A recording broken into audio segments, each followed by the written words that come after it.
গত 10 বছরে 12 লক্ষেরও বেশি মানুষ ক্যান্সারে আক্রান্ত হয়ে মারা গেছে। ভেজাল খাদ্য খাওয়ার কারণে 5 কোটিরও বেশি মানুষ এখনও ফ্যাটি রোগে ভুগতেছে। কিন্তু আমরা এগুলো বিষয়ে কনসার্ন না। আমরা এখন কি নিয়ে ব্যস্ত জানেন? টুথপেস্ট নিয়ে।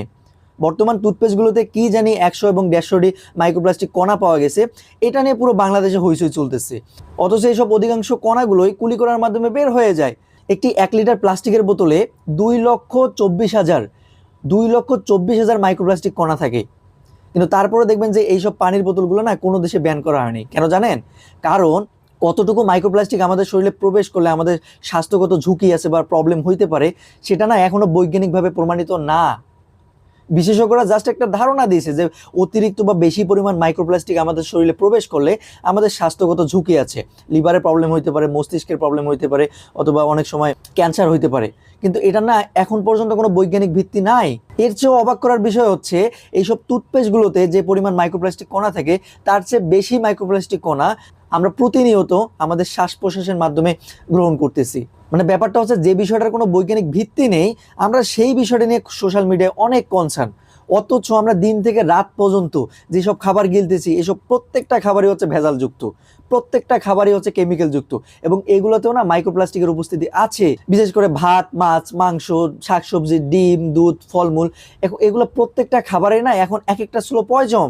জমিতে মাত্রাতিরিক্ত কীটনাশক ব্যবহার করার ফলে আজকে না শাকসবজিগুলোতে দেখবেন যে পুষ্টির চেয়ে বিষের পরিমাণ বেশি। ফলমূল এগুলোকে তাজা রাখার জন্য বিভিন্ন ধরনের কেমিক্যাল ব্যবহার করা হচ্ছে।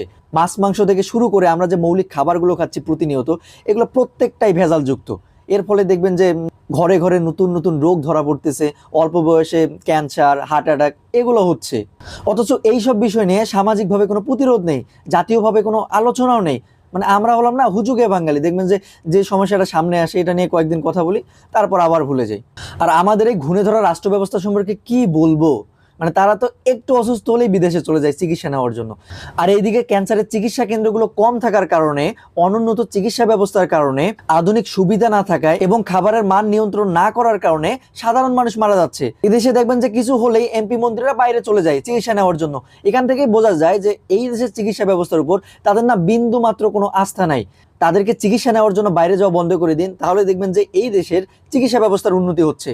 ওরা কেন বিদেশে যাবে? ওরা তো হচ্ছে এই দেশের নীতি নির্ধারক। তাদের উচিত কিভাবে খাদ্য নিরাপত্তা আইন কঠোর করা যায়, কিভাবে ভেজাল কমানো যায়, হ্যাঁ, কিভাবে স্বাস্থ্যসেবা শক্তিশালীকরণ করা যায় এবং প্রত্যেকের জন্য স্বাস্থ্যসেবা নিশ্চিত করা যায়, সেই সব বিষয়ে চিন্তা ভাবনা করা, সেই সব বিষয়ে গুরুত্বপূর্ণ পদক্ষেপ নেওয়া। ওনারা তো আর চিকিৎসার অভাবে, টাকার অভাবে মারা যায় না, মারা যায় সাধারণ মানুষ। কারণ তাদের তো আর দুর্নীতির কোটি কোটি টাকা নাই যে তারা বাইরে গিয়ে, বিদেশে গিয়ে চিকিৎসা করাবে। আমার মনে হয়